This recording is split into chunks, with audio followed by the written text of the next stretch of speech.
গোলাপ জল আর Nivea cream আমাদের স্কিনে কামাল করে দিতে পারে। শুধুমাত্র আমার কথা শুনে এই দুটো জিনিস ঠিক এইভাবে ইউজ করে দেখো বন্ধুরা। আজ আমি তোমাদের এই গরমকালে নিভিয়া সফটের একটা দুর্দান্ত ব্যবহার দেখাবো। এই ভিডিওতে আমি দেখিয়ে দেবো কিভাবে নিভিয়া ক্রিম ব্যবহার করে তোমরা তোমাদের স্কিনকে ফর্সা, উজ্জ্বল ও গ্লোয়িং করে তুলতে পারবে। আসলে জানো তো, নিভিয়া কিন্তু স্কিনকে ফর্সা করে না, নিভিয়া ক্রিম মাখলে কেউ ফর্সা হয় না, কিন্তু নিভিয়া ক্রিমের ঠিকঠাক ব্যবহার করতে পারলে স্কিন কিন্তু ভীষণ তাড়াতাড়ি ফর্সা, উজ্জ্বল, ঝকঝকে হয়ে যেতে পারে। তো চলো সবার প্রথম আমি প্যাকটা বানিয়ে দেখাই। এটা আমি 3টে স্টেপে করব আজকের ফেসিয়ালটা। তো সবার প্রথম এখানে নেবে 1 চামচ মুলতানি মাটি। আর যদি তোমাদের প্যাকটা বেশি হয়ে যায় এটা কিন্তু ফ্রিজে রেখে দিতে পারো, শুকিয়ে গেলেও অসুবিধা নেই, একটু গোলাপ জল জাস্ট মিক্স করে নেবে। এবার এই মুলতানি মাটিটাকে দেখো আমি ততটাই গোলাপ জল দিয়ে গুলবো যতটা গোলাপ জল এখানে লাগবে। প্যাক কনসিস্টেন্সিটা দেখে নাও, এই রকম করে প্যাকটা গুলে নিতে হবে। গোলাপ জল দিয়ে মুলতানি মাটিটা গুলে নেওয়ার পর এখানে 4 থেকে 5 ফোঁটা দিয়ে দেবো লেবুর রস। যদি তোমাদের লেবুর রস স্যুট না করে তাহলে এক্ষেত্রে তোমরা একটু টমেটোর রসও ব্যবহার করতে পারো। তো প্যাকটা আমার রেডি হয়ে গেল। এবার ফার্স্ট স্টেপে কী করব, আমি ক্লিনজিং করব। ক্লিনজিংয়ের জন্যে কিন্তু আমি এই গোলাপ জলটাই তুলোই করে নিয়ে আগে মুখটা খুব ভালো করে মুছে নেব। আর যদি তোমাদের ফেসে কোনো রকম মেকআপ থাকে তাহলে কিন্তু মেকআপটা আগে রিমুভ করে নিতে হবে, তারপরে এই গোলাপ জল তুলোই করে নিয়ে মুখটা ভালো করে একটু পরিষ্কার করে নেবে।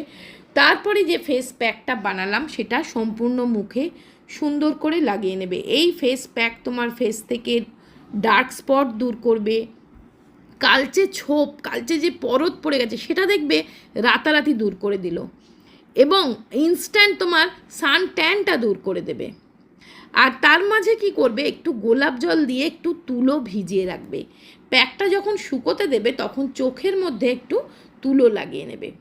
তো দেখো প্যাকটা যখন শুকিয়ে গেছে একটা জলের মধ্যে একটু বরফ দিয়ে নেবে। ঠান্ডা জল দিয়ে মুখটা মুছতে হবে। এই যে বরফ জল দিয়ে আমি ব্যবহার করছি, ফেস প্যাকটা মুখে ততক্ষণই লাগিয়ে রাখবে যতক্ষণ তোমার মুখটা না শুকিয়ে যাচ্ছে। শুকিয়ে যাওয়ার পর এইরকম বরফ ঠান্ডা জল দিয়ে মুখটা মুছে নেবে।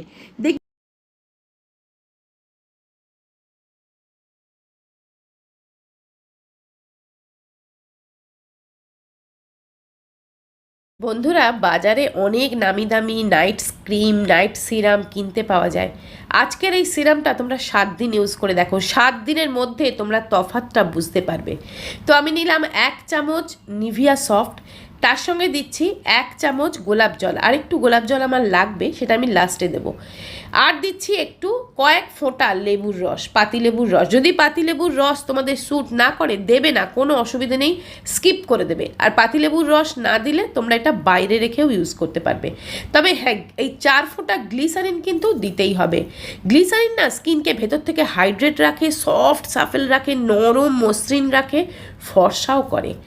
আর দিচ্ছি হ্যাঁ একটা vitamin E capsule. Vitamin E অয়েলটা কিন্তু আমাদের স্কিনের জন্য ভীষণ জরুরি। রোজ কিন্তু এটা আমার স্কিনে অ্যাপ্লাই করলে স্কিন এতটা হেলদি থাকে, স্কিনে রিঙ্কেল আসে না, বয়সের ছাপটা একদম আসে না। তোমার মানে বয়স বাড়বে কিন্তু ত্বকের বয়স বাড়বে না।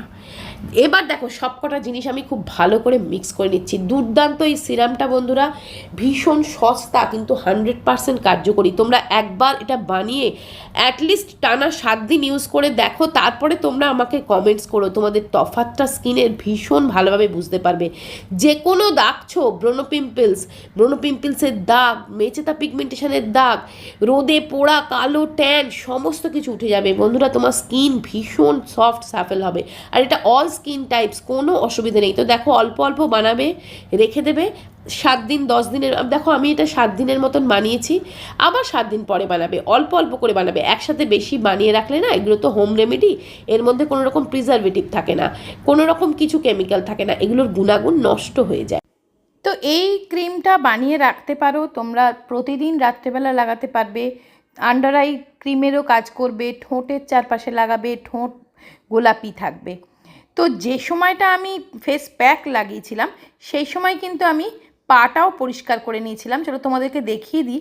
আমি এই আগারোর ক্যালাস রিমুভারটা ইউজ করে সুন্দরভাবে কিন্তু গোড়ালির পাটা পরিষ্কার করে নিয়েছিলাম। অনেকেরই গোড়ালি ফাটা বা শক্ত হয়ে যাওয়া কড়া পড়ে যাওয়ার টেন্ডেন্সি থাকে, তারা যদি এইরকম সপ্তাহে 2 দিন 1 দিন করে সময় করে, এই ধরো যখন মুখে ফেস প্যাক লাগাবে কিংবা ধরো বসে আছো টিভি দেখছো, সেই সময় যদি এই রকম করে পাটা পরিষ্কার করে নাও, তাহলে কিন্তু তোমার পা আর ফাটবে না, আর কোনো রকম কড়া থাকলে সেটাও কিন্তু রিমুভ হয়ে যাবে। তোমরা একবার ট্রাই করে দেখতে পারো। আমি কিন্তু এই রকমভাবেই টাইম বের করে হাত পাও পরিষ্কার করে নিই।